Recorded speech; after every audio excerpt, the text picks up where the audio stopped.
Hi there guys, it's Anthony here from Cutting Edge Guitar, welcoming you to this second part in the mini-series on legato technique, Cutting Edge Legato Part 2.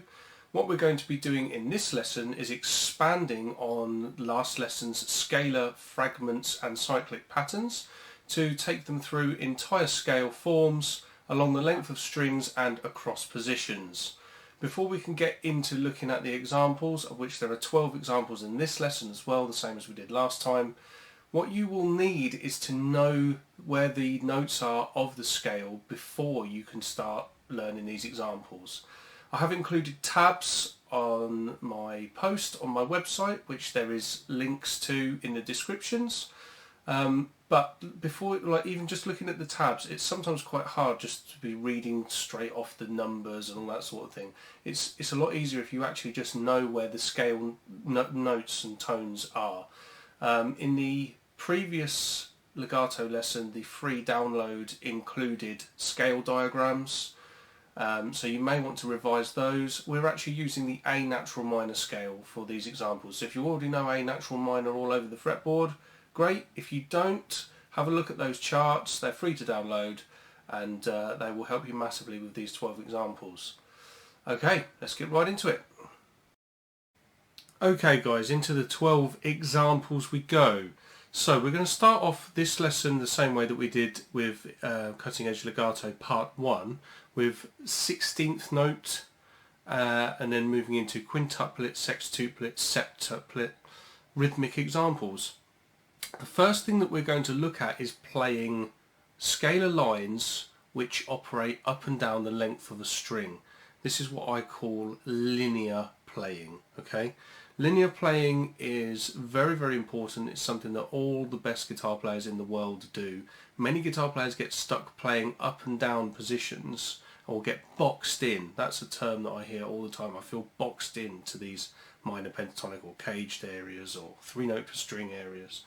So playing along the length of a string breaks you out of that, and practicing your technique this way will really help you to have a fluid style when you're doing so. Like I say, it's really important to make sure you know where the notes are of this scale, because when we're building speed, it's not just about how fast you can move your fingers, it's also about how fast you can think. So as long as you know where the notes are, you're going to cut down on that thought process. Okay, it's going to help you to physically play but also mentally know where you're going. Okay, so example number 1, we're going to be playing a figure that looks like this. Okay, so straight 1 E under. This is actually a scale fragment. And what we're going to do with that, we're going to slide from one position of the scale to the next and so on all the way through up to around the 17th fret area.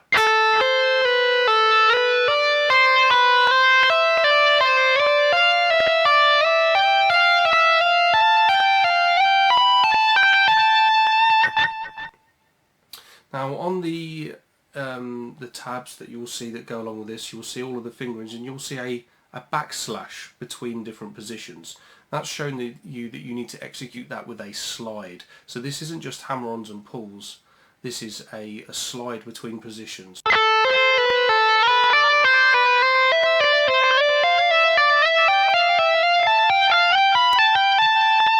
I'm picking the first note and then everything else is all done with the fretting hand.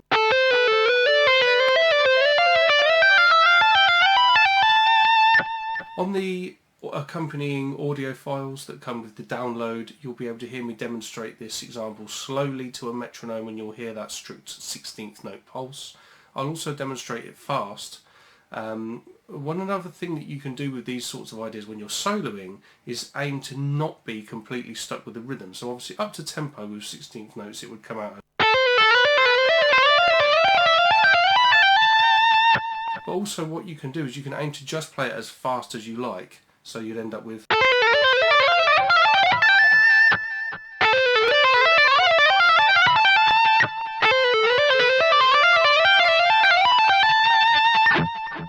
Obviously when you're playing over a backing track or over a solo and over a song, you'll aim to make that fit as it suits.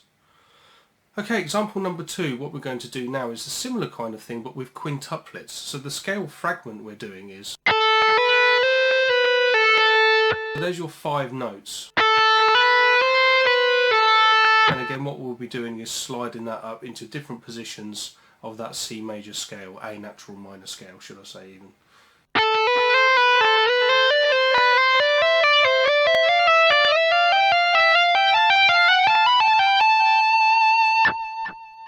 What I just said there about the scale thing, I mean that I'm thinking about this more as if we were playing over an A minor chord. A natural minor and C major, they're the same thing. If you know all about modes, you'll understand where I'm coming from. If you don't understand modes or haven't learned all of those yet, maybe that's something that we could cover in a different lesson. Let me know if you want to know all about that stuff. So back to example 2, quintuplets.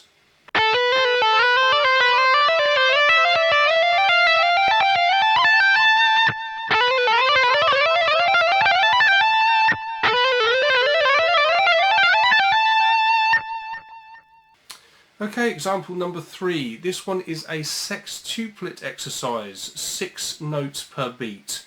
The pattern on this one is like this. That's your straight groups of 6.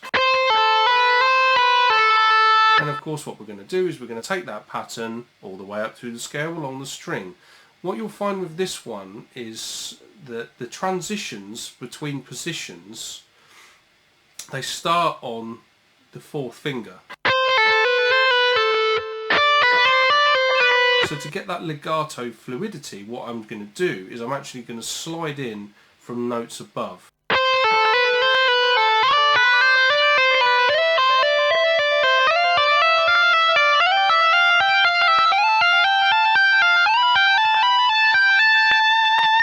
Here's sort of like a ding as your finger slides across the string there.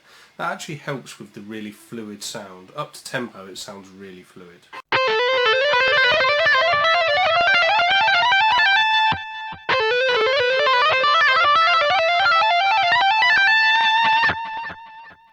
Okay, so that's the sextuplets. We're also going to now, in example 4, build into septuplets, groups of 7 notes per beat. You'll have the same idea with transitioning as we did in example 3, but the rhythmic grouping now comes out like this.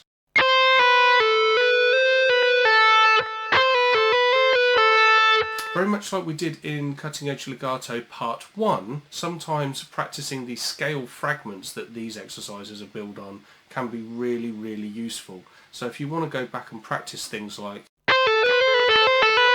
from example 3, or of course in example 4, groups of 7, that might really, really help you, because all we're doing, as I say, is taking that fragment up through the different positions of the scale along the neck. In the tabs I've actually only written this as far as this position here, but you can take them up as far as you want. So when I'm demonstrating them, I'm finishing or exiting on an A, but you can take them all the way up the length of the neck. You can start in lower positions if you want to. These are just demonstrations. Of course you want to be practicing these on different string groups as well, so practice them on the B string, the G string, the D string, so then you can expand on the examples and practice them in lots of different ways. But here's example 4 all the way through.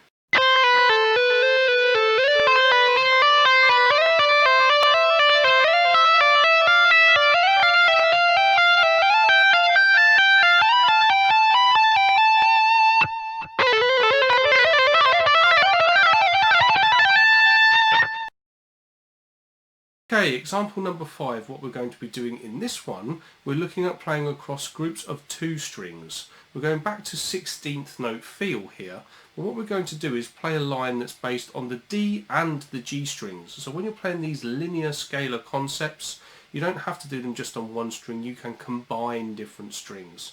So in example 5 it's 16th note feel, and it comes out like this.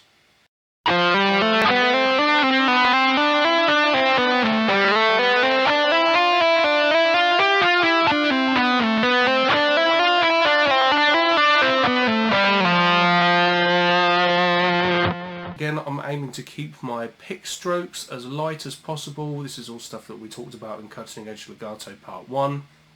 Make sure that your pick strokes are as light as possible, and as you're changing across the different strings, your fretting hand muting and your right hand muting is as clean as possible to make it sound really fluid and as good as you'd like it to be.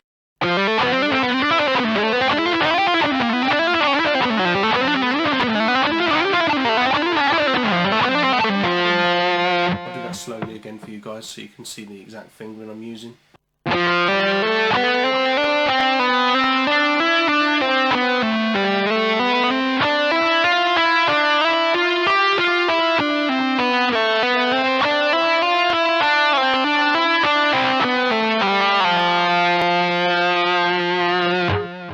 Certainly you might find that one a lot easier to be reading a tab for, so don't forget to check out the accompanying post so that you can see the exact tab fingerings that I'm using.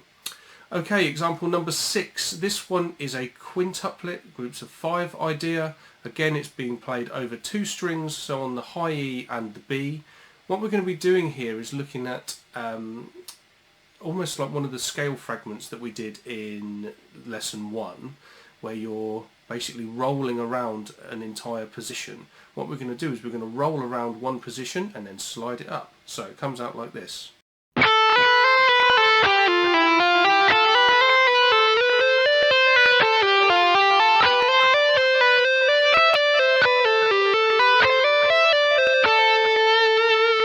And up to speed.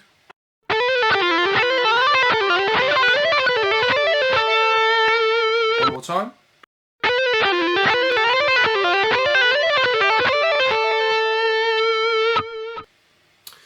Okay, example number 7. What we're going to be looking at for the next few examples here is going across full scale positions. So we've looked at a few examples that go along the length of strings. Now we're going to do some examples that go across scale positions.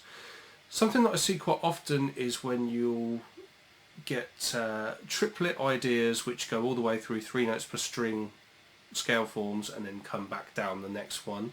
That's a great idea, that's really worth practicing, and I talk about that in some of my guitar technique books. What I've done with this one though is I've made it a 16th note idea, and instead of playing all of the notes on the high E string, what you're going to do is slide straight along into the next position and then come back down. 16th note rhythms are really hard to execute with 3 notes per string, because obviously we're playing 4 notes per beat, but we've got 3 notes on every string. That is quite challenging. Example 7 then looks like this.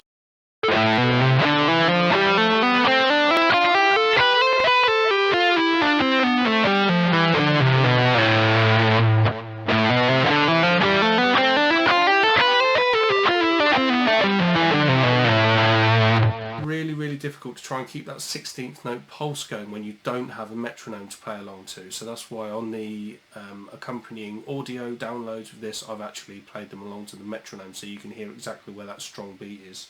If I try and play it up to tempo for you and keep that 16th note pulse, it comes out something like this.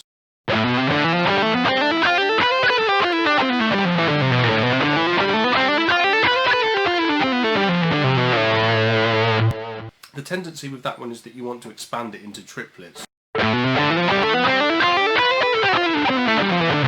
and avoid that, trying to keep it 16th notes if you can. Okay, example 8. I've done an A and a B version on example 8 because the ascending and descending versions of this are both really cool. The idea with this one is that you're going to play straight through the scale form, but what we're going to do is come back one note. Every time we go across a string, we're going to sort of bounce back and forward between 2 strings like this. So instead of straight across, bouncing back and forward. Pick-wise, you probably want to be doing up, down, and then up again for the lower string. Just see what works for you.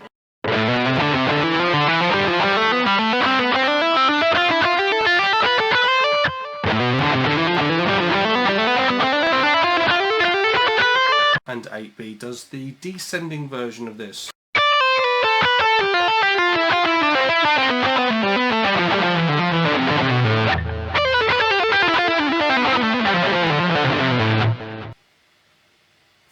Okay, example number 9 again is another quintuplet idea.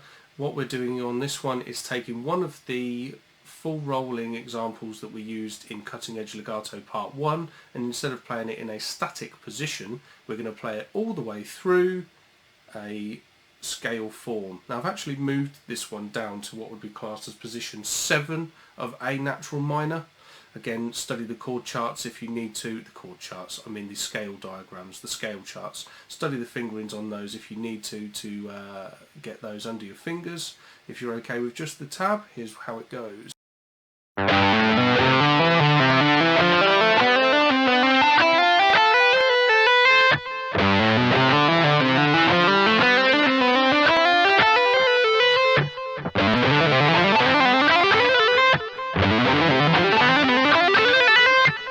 As you can see, that one's got a really fluid sound, very saxophone-like kind of feel. Okay, example 10. What we've got in example 10 is another descending quintuplet idea. What we're going to do with this one is go in different directions on different strings. So we're going to be descending one string, ascending the next. That works quite nicely in 3 notes per string because of the nature of odd note groupings. It comes out like this.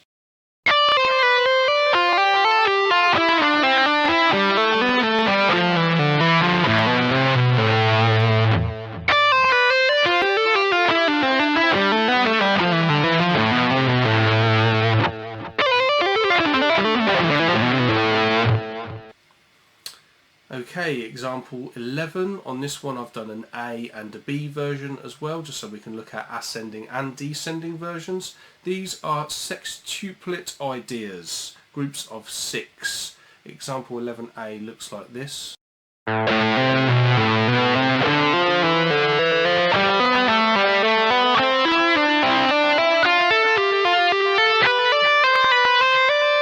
That one again and try and make it a bit cleaner for you guys. That wasn't the most clean example.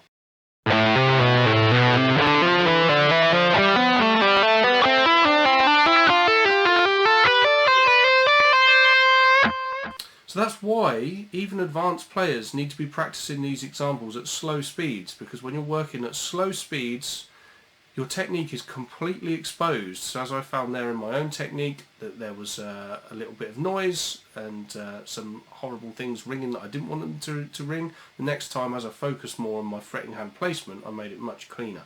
So practicing these things at slow tempos is really good for you no matter where you are on the spectrum, intermediate or advanced. Okay, let's do that one up to speed.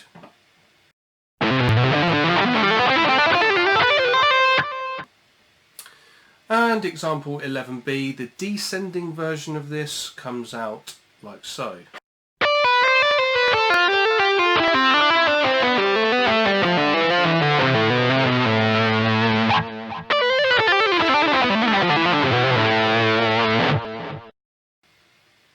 And the last example, example 12, what we've got in this one is a septuplet idea. This is complete Joe Satriani territory, full rolling on every string, and again I've written this one in position 7 of the A natural minor scale.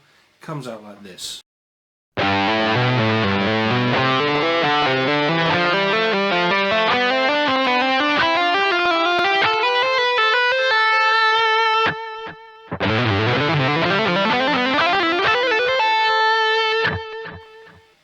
Okay guys, that's it for the 12 examples in Cutting Edge Legato Part 2. If you want to expand on these examples, you want to see different ways to practice them, do check out the post that's in the description. Also, the same as I did in Cutting Edge Legato Part 1, I've put a free PDF download in there so you can have an ebook that's got more description, the tabs all written up, high quality PDF form. I've also included just PDFs of the exercises if you just want to see those. I've also put some Guitar Pro files in there, so if you're familiar with the Guitar Pro software and you like to use the speed trainer that's inbuilt in Guitar Pro, that's a really good feature, so you can download all of those. Or if you just want to see the tabs online, you can see them there on the post. Hope you enjoyed the lesson. Make sure that you subscribe and so that you'll see Cutting Edge Legato Part 3. That will be the final lesson in this little mini series. So yeah, subscribe to make sure that you do get the notification for when that one comes out. Take care guys, I'll see you next time.